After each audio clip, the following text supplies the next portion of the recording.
CERT प्रश्नावली 4.4 में हमें दो चीज़ें ज्ञात करनी होगी। नंबर 1 उपसारणिक जिसको हम माइनर्स बोलेंगे, और नंबर 2 सागुणनखंड या साखंड जिसको हम कोफैक्टर्स बोलते हैं। ठीक है, तो अब हम आज सीखेंगे माइनर्स कैसे फाइंड किया जाता है और कोफैक्टर्स कैसे जो है ज्ञात किया जाता है। ओके, ये सीखने से पहले हम लोग क्लास 11 में सेट को पढ़े हैं, समुच्चय को पढ़े हैं, तो वहाँ पे हमने आपको सबसेट बताया था, उप समुच्चय बताया था। ठीक है, जैसे उप समुच्चय वैसे उप सारणिक। ओके, तो उप समुच्चय क्या होता था? जो समुच्चय का पार्ट होता था उसी को हम समुच्चय का उप समुच्चय बोलते थे। दैट मीन्स सबसेट क्या होता था? पार्ट ऑफ सेट होता था। ओके, जैसे बेटा ये सेट है, ये कोई सेट होता था 1 2 3, तो इसका हमें क्या लिखना होता था? उप समुच्चय, सबसेट लिखना होता था।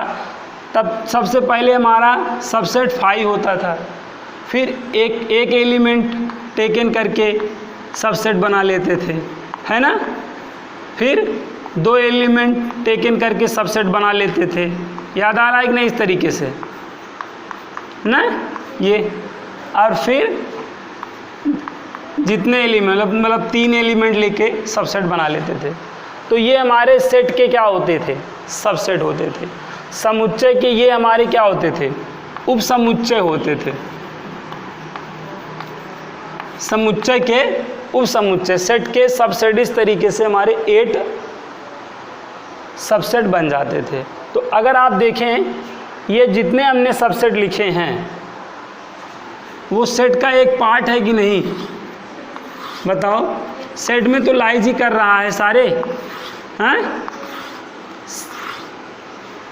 तो इसीलिए मैं वहाँ पे उप समुच्चय को, सबसेट को सेट का एक पार्ट बोलता था। ठीक है, और यहाँ पे दूसरी बात ये समझने वाली है कि जो ये सबसेट है, ये जो सबसेट है उसके जितने भी पार्ट आपको मिले हैं, जितने भी सेट बने हैं, वो सारे के सारे देखो सेट में लाइज कर रहे हैं कि नहीं?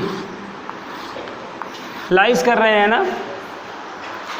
और इसी चीज़ को अगर हम दो सेट में डिफिनेशन दिए थे सबसेट की, तो हमने कहा था मान लीजिए 2 सेट हों, ये सेट ए है और ये सेट बी है, तो 2 सेट सबसेट कब कहलाते हैं?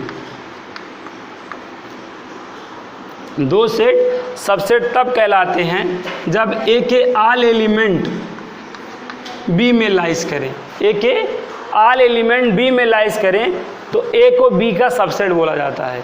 ए को बी का सबसेट बोला जाता है, और इसे A is a subset of B द्वारा रिटेन करते हैं, है ना। जैसे 2 समुच्चय ए और बी हैं, ए के सारे एलिमेंट बी में है कि नहीं? तो ए के सारे एलिमेंट बी में हो तो ए को बी का सबसेट बोला जाता है। ठीक है, जैसे मैं कहूँ सेट ए स्कूल में पढ़ने वाले विद्यार्थियों का समुच्चय, या सेट ए कक्षा 11 में पढ़ने वाले विद्यार्थियों का समुच्चय, और सेट बी स्कूल में पढ़ने वाले विद्यार्थियों का समुच्चय। तो सेट ए के सारे एलिमेंट सेट बी में चले जाएंगे कि नहीं? क्योंकि कक्षा 11 में पढ़ने वाले विद्यार्थी स्कूल में पढ़ने वाले विद्यार्थी के ही तो पार्ट हुए। तो सबसेट क्या होता है, समझ में आया? कि ए के सारे एलिमेंट बी में होने चाहिए। बी में कुछ एक्स्ट्रा होगा चलेगा, 1-2 एक्स्ट्रा होगा चलेगा, बहुत सारे भी एक्स्ट्रा होंगे तो चलेगा, लेकिन ए के सारे एलिमेंट बी में होने चाहिए, तब ए को बी का सबसेट बोला जाता है।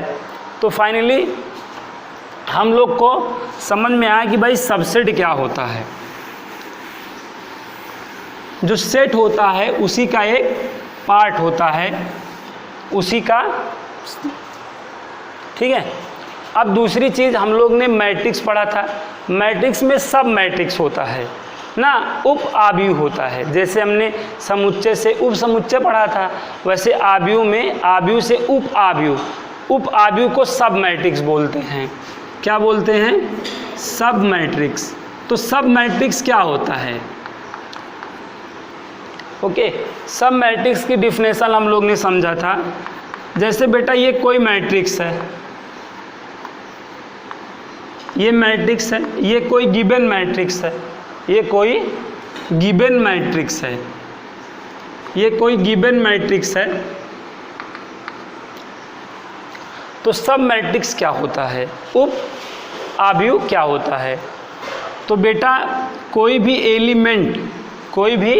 एलिमेंट के सीध में रो और कॉलम को, किसी भी एलिमेंट के सीध में रो और कॉलम को लीप कर देने के बाद अदर एलिमेंट से जो मैट्रिक्स बनता है वो गिवन मैट्रिक्स का सब मैट्रिक्स कहलाता है। ओके, जैसे ये मैट्रिक्स है, ये मैट्रिक्स का मैंने ये फर्स्ट वाला एलिमेंट को कंसीडर किया, तो यहाँ से बेटा यहाँ से चलेगा, अच्छा ठीक है। तो जैसे इस एलिमेंट को हमने कंसीडर किया, तो अब इसके सीध में क्या करो, रो को, और इसके सीध में कॉलम को लीप कर दो। तो रिमेनिंग एलिमेंट कौन हुआ, बचा हुआ एलिमेंट कौन हुआ, 4। तो इससे जो मैट्रिक्स बनेगा, इससे जो देखो एक मैट्रिक्स बना कि नहीं, ये गिवन मैट्रिक्स का क्या कहलाएगा, सब मैट्रिक्स कहलाएगा। ये गिवन मैट्रिक्स का सब मैट्रिक्स कहलाएगा ना। तो कहने का मतलब सब मैट्रिक्स क्या है, एक पार्ट है मैट्रिक्स का। जो मैट्रिक्स के पार्ट होंगे वो गिवन के क्या कहलाएंगे, सब मैट्रिक्स कहलाएंगे। जैसे हम लोग ने सेट में देखा कि जो सेट का पार्ट होता है वो गिवन सेट का सबसेट कहलाता है ना। तो इसी तरीके से सब मैट्रिक्स उपसमुच्चय क्या है, एक पार्ट है जो आपके आव्यूह का सब मैट्रिक्स कहलाएगा। ओके, और ये सब मैट्रिक्स आपको कैसे मिलेगा, सब मैट्रिक्स आपको कैसे मिलेगा, जो मैट्रिक्स के एलिमेंट्स होंगे, जो भी आप एलिमेंट्स लोगे उनके सीध में रो और कॉलम को छोड़कर अदर एलिमेंट से जो मैट्रिक्स बनेगा वो गिवन मैट्रिक्स का क्या कहलाएगा, सब मैट्रिक्स कहलाएगा। तो यहाँ पे इस मैट्रिक्स के कितने सब मैट्रिक्स हो सकते हैं, 4 हो सकते हैं ना।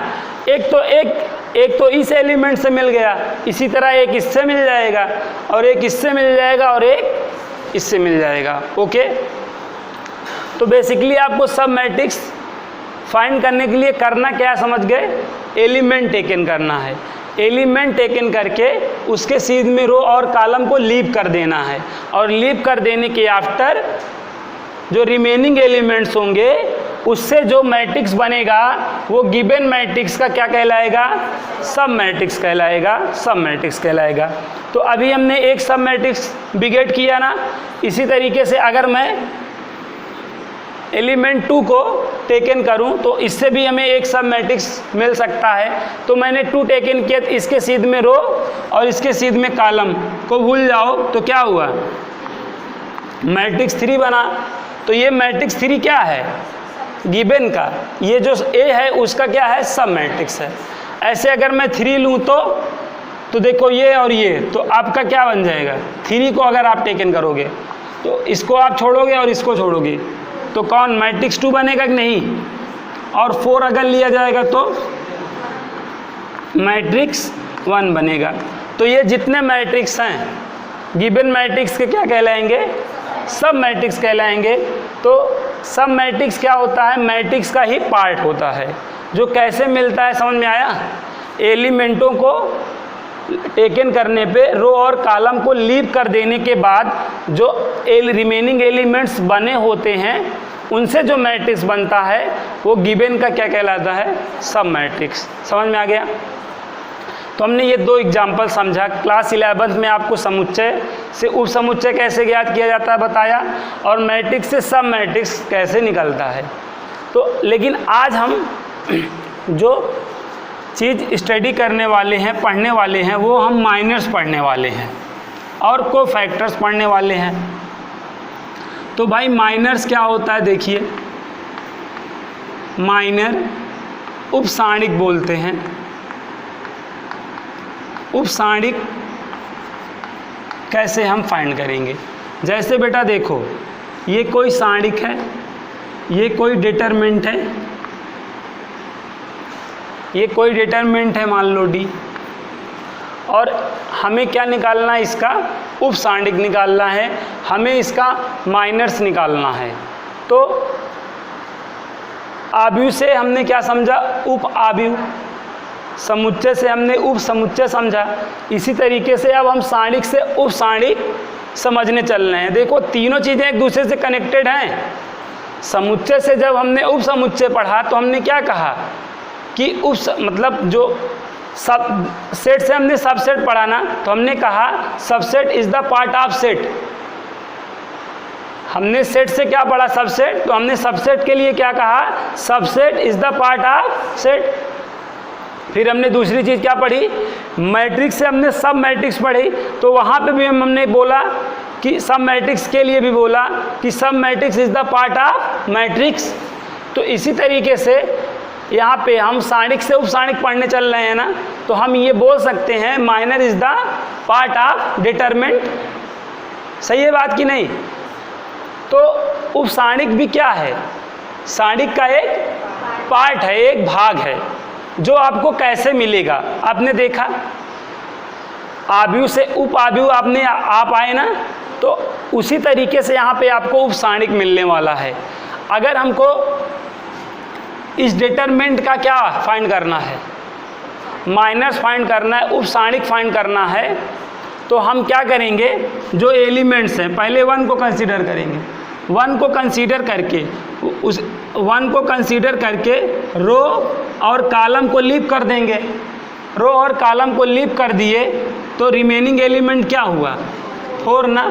तो इससे जो डिटरमिनेंट बनेगा, इससे जो डिटरमिनेंट बनेगा, गिवन डिटरमिनेंट का क्या कहलाएगा, माइनर्स कहलाएगा, उप सारणिक कहलाएगा। समझ में आया? तो हमें किसी भी सारणिक का अगर उप सारणिक निकालना है तो हमको एलिमेंटों को टेकन करके उनके सीध में रो और कॉलम को लीव कर देना है। रिमेनिंग एलिमेंट से जो सारणिक बनेगा, जो डिटरमिनेंट बनेगा, वो गिवन डिटरमिनेंट का क्या कहलाएगा, माइनर्स कहलाएगा। तो एक माइनर्स हम लोग ने अभी जनरेट किया। ओके, और माइनर्स को हम MIJ से रिप्रेजेंट करते हैं, MIJ से रिप्रेजेंट करते हैं। यहाँ तक समझ में आया? हमको बोलेगा उप सारणिक ज्ञात करो, सारणिक का उप सारणिक ज्ञात करो, मतलब जितने भी एलिमेंट हैं, जितने भी एलिमेंट है सबके उप सारणिक ज्ञात करो। अगर पर्टिकुलर किसी एक एलिमेंट का उप सारणिक ज्ञात करना रहेगा तो क्वेश्चन में बोल देगा कि आप 3 का उप सारणिक ज्ञात करो, सारणिक के अवयव 3 का उप सारणिक ज्ञात करो। ऐसा बोल देगा तो हम केवल पर्टिकुलर 3 के लिए ही ज्ञात करेंगे, या ऐसा बोल दे सारणिक के अवयव 1 का उप सारणिक ज्ञात करो, तो ये 1 का उप सारणिक आ चुका है। लेकिन हमको ऐसा कभी कभार ही बोलता है, हमको ऐसा बोलता है कि सारणिक का उप सारणिक ज्ञात करो। दैट मीन्स जितने भी एलिमेंट्स हैं सब के लिए उप सारणिक ज्ञात करो। समझ में आ गया बात की नहीं? और ऐसे हमको क्या बोलेगा, सागुणनखंड, साखंड मतलब को फैक्टर्स ज्ञात करने के लिए बोलेगा। तो अगर पर्टिकुलर एक के लिए बोलेगा तो बोल देगा उस मतलब सारणिक के अवयव 5 के लिए सागुणनखंड ज्ञात करो, तब तो हम केवल 5 के लिए ज्ञात करेंगे। लेकिन केवल कहेगा सारणिक का सागुणनखंड ज्ञात करो, तो सारणिक में जितने भी एलिमेंट्स रहेंगे सब के लिए हम क्या ज्ञात करेंगे, सागुणनखंड ज्ञात करेंगे। तो ये क्वेश्चन दिमाग में आपके बनता है ना, जहाँ पे पर्टिकुलर एलिमेंट के लिए बोलेगा उस पर्टिकुलर एलिमेंट के लिए ज्ञात करेंगे, और जहाँ कुछ नहीं बोलेगा कहेगा उप सारणिक ज्ञात करो, तो सारणिक के अंदर जितने एलिमेंट्स होंगे सब का हम उप सारणिक ज्ञात कर डालेंगे। ओके, तो यहाँ पे 1 का आया ना। अब ऐसे 2 का बताओ क्या हो जाएगा। अगर 2 है तो रो और कॉलम, रो और कॉलम, तो देखो डिटरमिनेंट ऑफ 3 हो गया। ऐसे 3 का क्या हो जाएगा, अपना ऐसे रख, देखो यहाँ पे क्या हो जाएगा, डिटरमिनेंट 2 हो जाएगा ना, और 4 का क्या हो जाएगा, डिटरमिनेंट 1 हो जाएगा। तो ये सारे हमारे क्या हैं, माइनर्स हैं। ये हमारे बेटा माइनर्स है, उप सारणिक है, किसके, दिए गए सारणिक के। तो ये हमारे सारे उप सारणिक, ये सारे सारणिक हमारे दिए गए सारणिक के क्या कहलाएंगे, उप सारणिक कहलाएंगे। तो बेसिकली माइनस क्या है, पार्ट है डिटरमिनेंट का। ओके, जो आपको कैसे मिलेगा, एलिमेंटों के सीध में रो और कॉलम को छोड़ देने के बाद शेष एलिमेंट से जो सारणिक बनेगा वो दिए गए सारणिक का उप सारणिक कहलाएगा। यही डिफिनेशन है। ठीक है, आपसे कोई पूछे उप सारणिक क्या है तो आप बताएंगे यही कि किसी एलिमेंट से गुजरने वाली रो और कॉलम को छोड़ देने पर शेष एलिमेंटों से जो सारणिक बनता है वो दिए गए सारणिक का उप सारणिक कहलाता है। क्लियर है बात की नहीं? तो आपको क्या ज्ञात करना आ गया, उप सारणिक। एक बात और आप समझ लो बेटा, मैट्रिक्स में हम लोग ने समझा था, अगर मैट्रिक्स का देखो बेटा आर्डर 2×2 है, 2×2 है तो कितने एलिमेंट होंगे, 4 एलिमेंट होंगे। ये जो आर्डर है यही को अगर प्रोडक्ट कर दो तो हमको इससे क्या मालूम हो जाता है, टोटल नंबर ऑफ एलिमेंट मालूम हो जाता है। तो हमने इसको मल्टीप्लाई कर दिया, प्रोडक्ट कर लिया तो 4 आया, तो ये 4 हमें क्या बताएगा कि इसमें 4 एलिमेंट होंगे। और ये कोई भी मैट्रिक्स का आर्डर क्या होता है, रो बाई कॉलम होता है ना, तो ये रो कितने हैं और कॉलम कितने हैं। रो का मतलब हॉरिजेंटल लाइन, हॉरिजेंटल लाइन कितनी है, और कॉलम का मतलब वर्टिकल लाइन। ओके, तो इस मैट्रिक्स का आर्डर क्या था, 2×2, मतलब 2 रो था 2 कॉलम था, तो टोटल नंबर एलिमेंट क्या हुआ, 4। रो का मतलब हॉरिजेंटल लाइन और कॉलम का मतलब वर्टिकल लाइन। और एलिमेंट क्या होता है, हॉरिजेंटल लाइन और वर्टिकल लाइन जहाँ पर मीट करता है वहाँ पर एक एलिमेंट क्रिएट होता है। तो देखो 4 प्लेसेस पे मीट हुआ है कि नहीं, तो यहाँ पे 4 एलिमेंट हुए। ओके, तो कभी भी मैट्रिक्स हो या डिटरमिनेंट हो तो एलिमेंट, एक एलिमेंट कैसे क्रिएट होता है, रो और कॉलम का मीट पॉइंट ही एक एलिमेंट होता है। ठीक है, तो यहाँ पे कितने एलिमेंट हैं, 4 एलिमेंट हैं। अगर इन एलिमेंटों को, एलिमेंट को, अवयव को, एलिमेंट को प्यारे बच्चों किससे रिप्रेजेंट किया जाता है, AIJ से। एलिमेंट को AIJ से रिप्रेजेंट किया जाता है। तो यहाँ पर देखो कितने एलिमेंट्स हैं, 4 एलिमेंट है ना। तो ये आपका फर्स्ट रो, ये सेकेंड रो, ये आपका फर्स्ट कॉलम और ये सेकेंड कॉलम। जो एलिमेंट्स होते हैं उनको यूजली स्मॉल लेटर से रिप्रेजेंट किया जाता है, और जो मैट्रिक्स होता है उनको यूजली कैपिटल लेटर से रिप्रेजेंट किया जाता है। इसका आपको ज्ञान होना चाहिए। तो यहाँ पर देखिए बेटा कितने एलिमेंट्स हैं, 4। तो हम एलिमेंट को कोई भी स्मॉल लेटर से रिप्रेजेंट करते हैं, बट जनरली हम क्या करते हैं, मैट्रिक्स को जिस लेटर से रिप्रेजेंट करे रहते हैं वही के स्मॉल लेटर से उसके एलिमेंट को रिप्रेजेंट करते हैं। मैट्रिक्स को हमने कैपिटल से रिप्रेजेंट किया है, तो अब इसके एलिमेंट्स को रिप्रेजेंट करना हुआ तो यही का स्मॉल लेटर यहाँ पे यूज़ कर लेंगे। यहाँ पे हम ए रिटर्न कर लेंगे, हर जगह क्या रिटर्न कर लेंगे, ए रिटर्न कर लेंगे। ठीक है, बट ये फर्स्ट एलिमेंट है ना, तो ये किसका मीट पॉइंट है बताओ, फर्स्ट रो और फर्स्ट कॉलम का मीट पॉइंट है कि नहीं। तो इसको सिंबॉलिकली क्या करते हैं, A11 द्वारा रिप्रेजेंट करते हैं।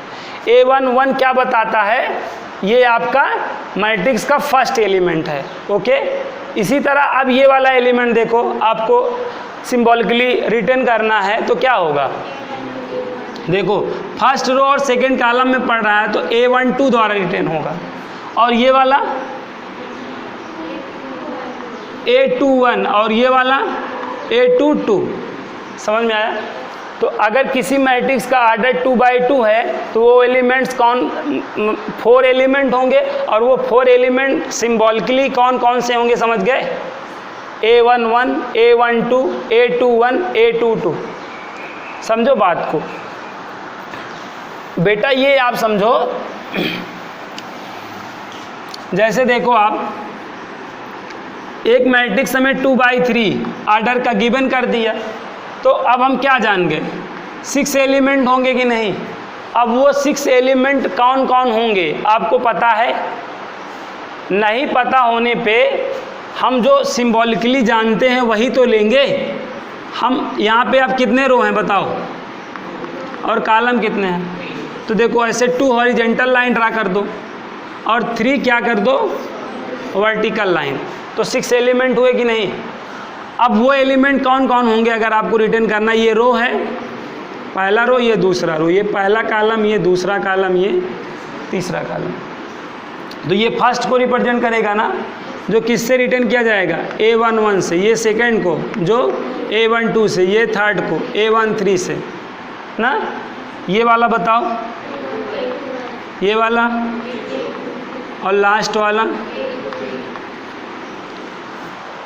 तो समझ में आ गया? कोई भी आर्डर का मैट्रिक्स हो तो उसके एलिमेंट्स को आपको रिटर्न करने आ गए ना। इसको मैं इसलिए बता रहा हूँ क्योंकि अब इसको मैं उप सारणिक से कनेक्ट करूँगा, माइनर से कनेक्ट करूँगा। जैसे देखो यही था, इसका हमें क्या ज्ञात करना है? उप सारणिक ज्ञात करना है, माइनर्स ज्ञात करना है। तो हमें माइनर्स ज्ञात करना है तो एवरी एलिमेंट का फाइंड करना है कि नहीं?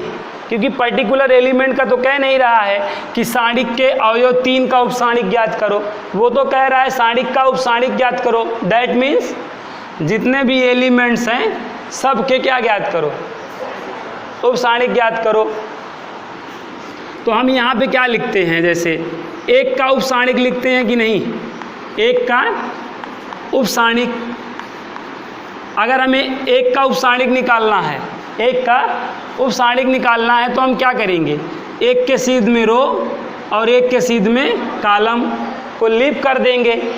रिमेनिंग एलिमेंट से जो डिटरमिनेंट बनेगा वही तो इसका उपसारणिक कहलाएगा। और उपसारणिक को, माइनर को हम किससे रिप्रेजेंट करते हैं? MIJ से रिप्रेजेंट करते हैं। और यहाँ पर हमने 1 का उपसारणिक में बोल रहा हूँ तो देखो ना आप, मैं फर्स्ट रो फर्स्ट कॉलम का मिड पॉइंट ले रहा हूँ कि नहीं? देखो ना आप यहाँ पे ये चीज़, आप यहाँ पे देखो, ये फर्स्ट रो होता है, ये सेकंड रो होता है, ये फर्स्ट कॉलम, ये सेकंड कॉलम होता है। तो मैंने जो 1 का उपसारणिक बोला, उपसारणिक को m से रिप्रेजेंट किया जाता है तो माइनर्स बोला जाता है, तो मैंने m लिख लिया। और 1 का मतलब M11 की मैं बात कर रहा हूँ, ये फर्स्ट वाले की बात कर रहा हूँ ना। तो फर्स्ट वाला सफिक्स में किससे होगा? 1 से होगा। और मैं माइनर्स की बात कर रहा हूँ, यहाँ पे मैंने माइनर्स को रिटर्न कर दिया। तो क्या आ गया बताओ? ये डिटरमिनेंट 4 आ गया, जो कि 4 बनेगा। ठीक है। अगर आपको देखो, अगर आप A11 करके रिटर्न करे होते तो ये किसके इक्वल होता? 1 के इक्वल होता। यहाँ पे A11 का क्या मतलब है? अरे यार, A11 का मतलब 1 है ना, लेकिन हम A11 नहीं लिखना चाह रहे हैं, हम 1 का क्या लिखना चाह रहे हैं? उपसारणिक। तो 1 के उपसारणिक को हम सिंबॉलिकली कैसे रिटर्न करेंगे? m सफिक्स में 1 से। समझ गए? अगर हमें इस एलिमेंट को लिखना होता तो हम इसको ऐसे लिखते, लेकिन हम इसके क्या लिख रहे हैं? उपसारणिक को लिख रहे हैं, माइनर्स को लिख रहे हैं, तो सो ऐसे रिटर्न होगा। तो ये जो लाइन हमने चिपकाया कि 1 का उपसारणिक ना, तो इस लाइन को ना लिखकर केवल आप इतना रिटर्न कर सकते हो। ठीक है। इसी तरह मान लो 2 का हमें उपसारणिक निकालना है, अब हम यहाँ पे फिर लिखेंगे 2 का उपसारणिक। नहीं लिखना चाहते हो तो यहाँ पे क्या लिखो? m, और क्या हो जाएगा? सफिक्स में 1 2। तो अब इसका क्या मतलब निकल रहा है? इसका क्या मतलब निकल रहा है? ऐसे में बड़ा अच्छा मतलब भी निकल रहा है कि फर्स्ट रो सेकेंड कॉलम को लीव कर जाओ। देखो फर्स्ट रो, ये रहा फर्स्ट रो, और सेकेंड कॉलम ये, तो देखो क्या हो गया? Determinant of 3, that means 3। समझ में आया कि नहीं? तो अगर हम सिंबल यूज कर रहे हैं तो देखो हमको ईजिली मतलब भी समझ में आ जा रहा है। अब इसी तरीके से हमको 3, तो 3 का क्या बनेगा सिंबल? M21 बनेगा कि नहीं? और M21 का मतलब क्या है? सेकेंड रो और फर्स्ट कॉलम को लीव कर जाओ तो क्या हो जाएगा? तो यहाँ पर आपका देखिए 2 आ गया कि नहीं? इसी तरह बेटा क्या बनेगा? M22 मतलब सेकेंड रो सेकेंड कॉलम, तो तो डिटरमिनेंट ऑफ 1 मतलब 1। ओके, तो सिंबॉलिकली हम मैट्रिक्स को इस तरह रिटेन करेंगे ना। अगर आपको इस तरीके से रिटेन करना आ गया तो बहुत अच्छा, नहीं आया है तो इस तरह आप लिखिएगा, 1 का उपसाणिक, फिर 2 का उपसाणिक, फिर 3 का उपसाणिक और फिर 4 का उपसाणिक। फालतू में जो इतने में काम हो जा रहा है इतने में आपको करना पड़ेगा, इसलिए सिंबल ध्यान में रखो। ठीक, तो ये आपको उपसाणिक ज्ञात करना आया, ये द्वितीय कोटि का साणिक था, सेकेंड ऑर्डर मैट्रिक्स डिटरमिनेंट था, तो उसका आपको माइनस फाइंड करना आ गया।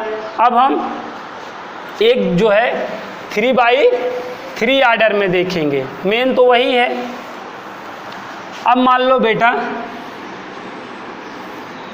ये कोई एग्जाम्पल है डिटरमिनेंट का, और इसका हमें क्या ज्ञात करना है, माइनस ज्ञात करना है। ठीक है ना, तो ये फर्स्ट एलिमेंट हुआ कि नहीं, तो इसका माइनस ज्ञात करना है, तो ये फर्स्ट एलिमेंट हुआ जो किससे रिटर्न किया जाएगा, m सफिक्स में 1 1। प्रॉब्लम आए तो ऐसे रो और कॉलम को जनरेट कर लेना और ऐसे रिटर्न कर लेना तो आ जाएगा। तो बताओ क्या होगा, इसका क्या मतलब है, फर्स्ट रो फर्स्ट कॉलम को लीव कर दो, तो ये देखो फर्स्ट रो फर्स्ट कॉलम भूल गए, तो रिमेनिंग एलिमेंट्स कौन हैं, ये है ना। तो इनसे क्या, इनसे जो डिटरमिनेंट बनेगा वो गिवन का माइनस कहलाएगा कि नहीं बताओ। अब इनको एक्सपेंड कर लो, अब इनको एक्सपेंड करना आता, सबसे पहले लीडिंग वाले का मल्टीप्लाई होता है, फिर गवर्नमेंट माइनस लगा लो, और ये 5 बन जा 5, तो कितना आ जाएगा, -23 आ गया कि नहीं। ये तो फर्स्ट का हुआ ना, अब सेकेंड का करना है, तो ये कैसे रिटेन होगा, M12 ना, that means first row second column. तो फर्स्ट रो तो भूल ही गए हैं, अब सेकेंड कॉलम देखो, ये भूल जाने के बाद तो देखिए यहाँ पर 2 1 4 6। अब एक्सपेंड कर लीजिए, लीडिंग का पहले मल्टीप्लाई होगा, फिर माइनस ये 4, कितना आ गया 8 आ गया। समझ में आ रहा है कि नहीं। इसी तरह अगला क्या होगा, M13 हो जाएगा ना, ये 1 और यहाँ 3 में पहुँच गए, तो क्या हो जाएगा, इसका मतलब क्या है, फर्स्ट रो थर्ड कॉलम, तो क्या हो जाएगा, अब 2 - 3 4 5। अब आप मल्टीप्लाई कर लो, 10 सरकारी माइनस, लेकिन यहाँ से एक प्राइवेट मिलेगा, +12, कितना हो गया, समझ में आया कि नहीं। तो ऐसे यहाँ पे हेडिंग दे दिया करना, माइनस उपसाणिक, बोलो आ गया।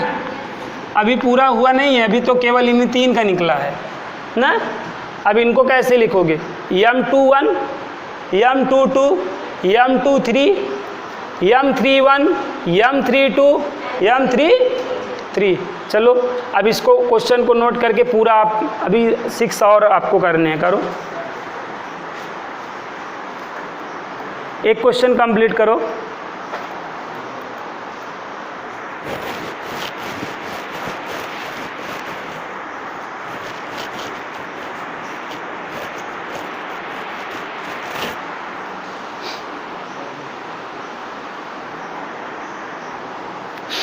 तेजी से सॉल्व करो, क्वेश्चन लिख लेना।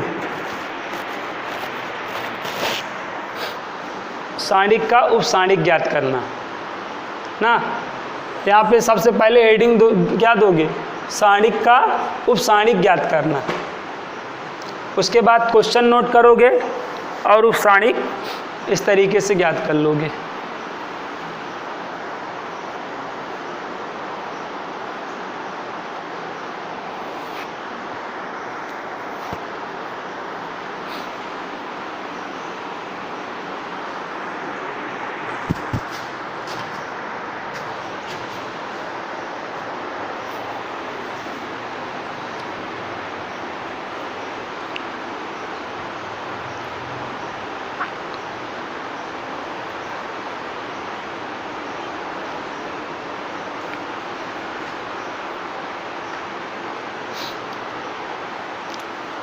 निकालो तेजी से।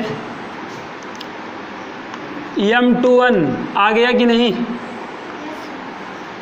M21 second row first column, second row भूल जाओ फर्स्ट कॉलम, तो सेकेंड रो फर्स्ट कॉलम भूल जाओगे तो रिमेनिंग एलिमेंट हमारे 1 1 5 6 होंगे ना।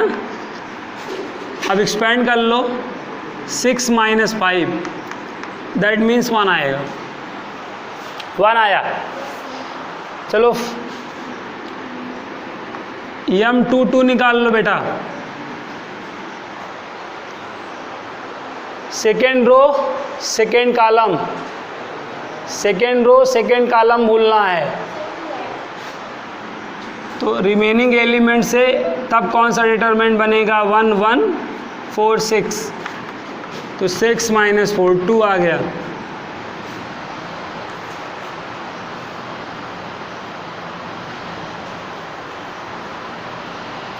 आ गया है।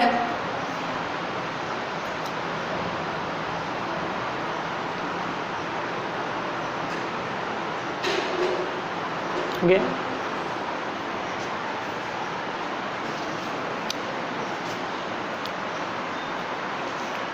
हो गया जी। अब बेटा अगर आपको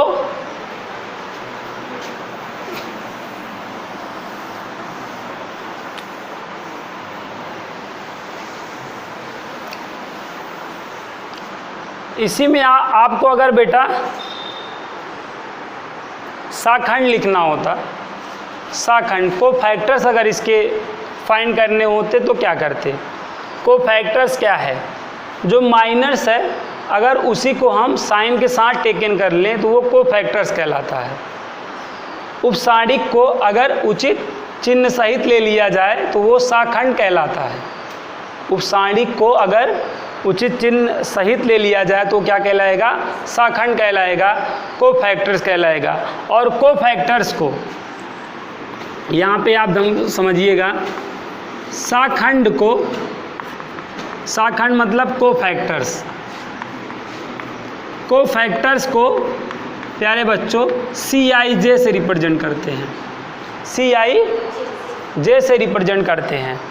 तो क्या है, जैसे माइनर्स हम लोग ने फाइंड करना सीखा, माइनर्स हम लोग ने फाइंड करना सीखा, तो देखो माइनर्स हमारा क्या आएगा भाई,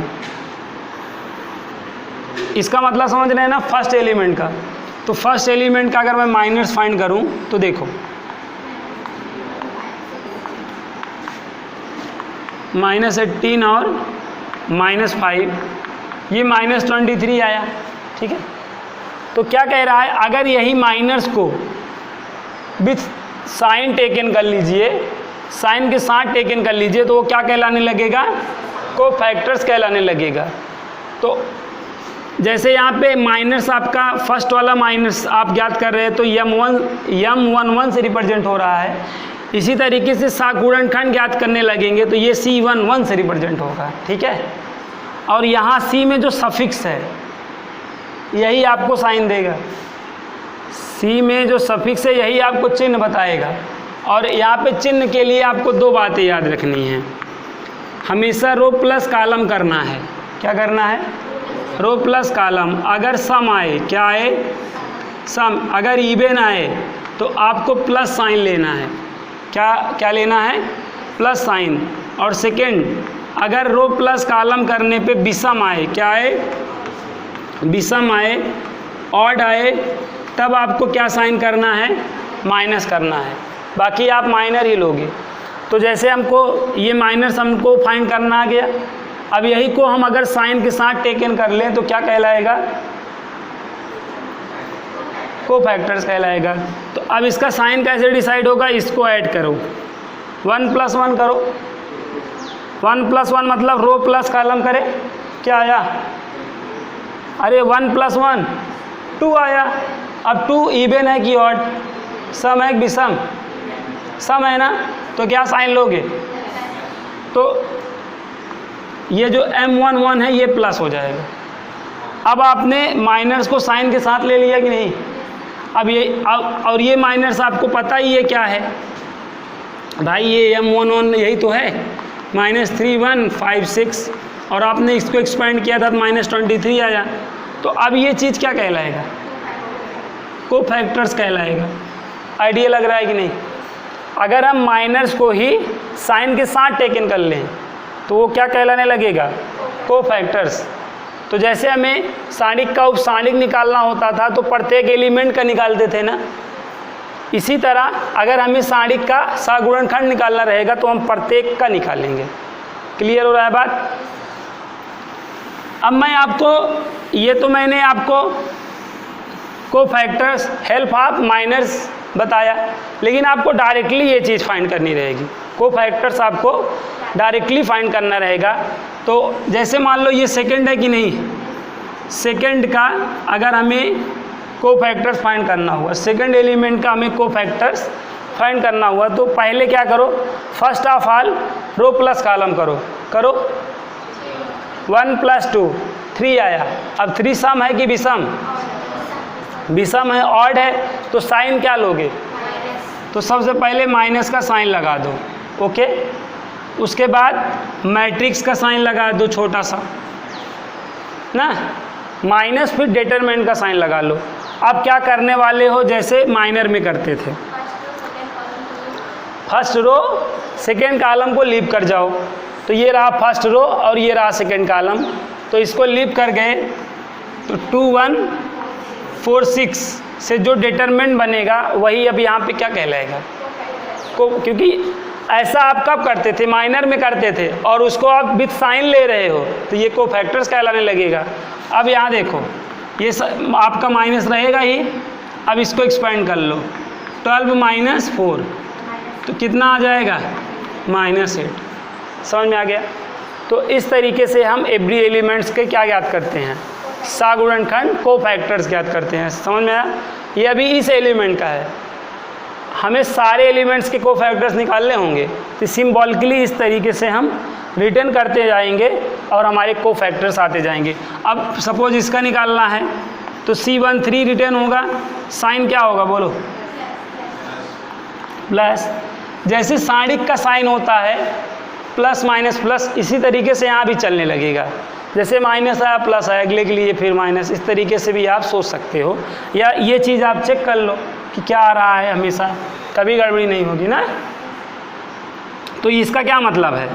फर्स्ट रो थर्ड कॉलम, तो देखिए ये आपका, ये लीव करने पे तो यहाँ क्या आ जाएगा? 10, ये गवर्नमेंट माइनस और प्राइवेट 22 आ गया कि नहीं? बोलिए, समझ में आ गया कि नहीं? तो इन एलिमेंटों से भी आप क्या फाइंड कर लेंगे? कोफैक्टर्स फाइंड कर लेंगे, साखंड ज्ञात कर लेंगे।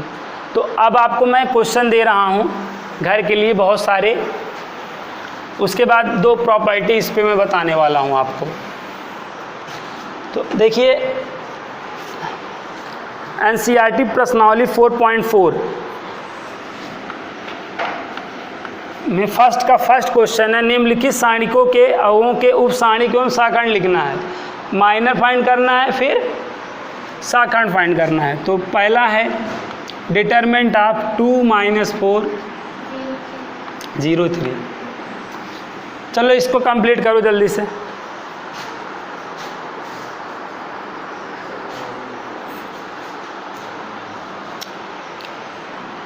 माइनर्स फाइंड करना है, उपसारणिक, तो यहाँ पे माइनर हेडिंग दे दो और दे दनादन माइनर्स निकाल लो।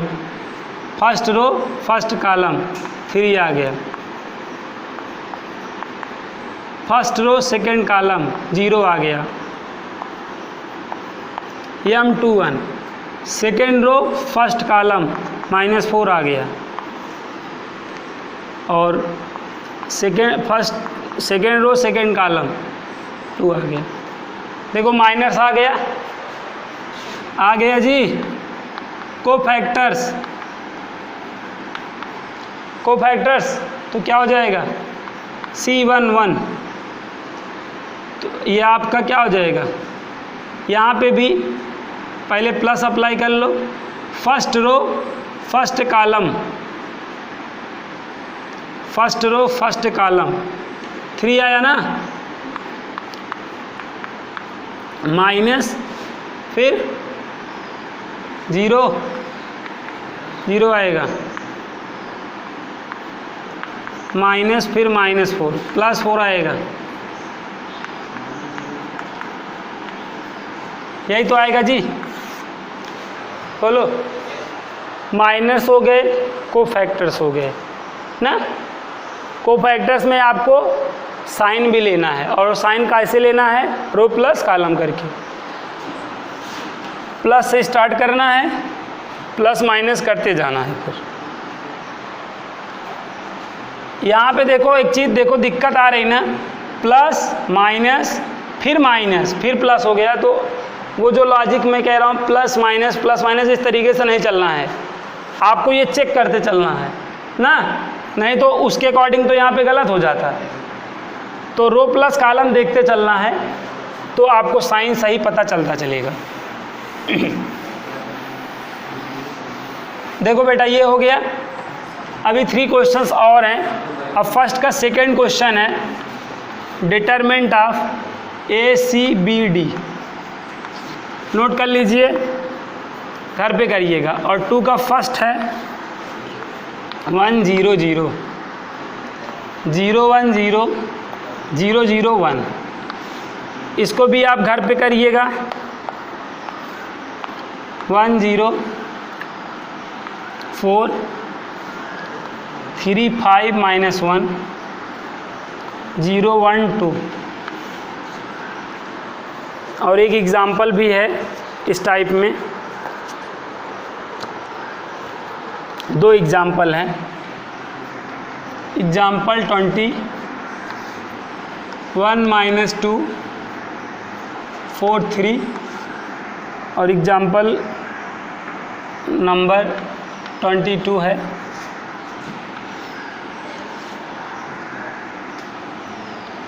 -2 -3 5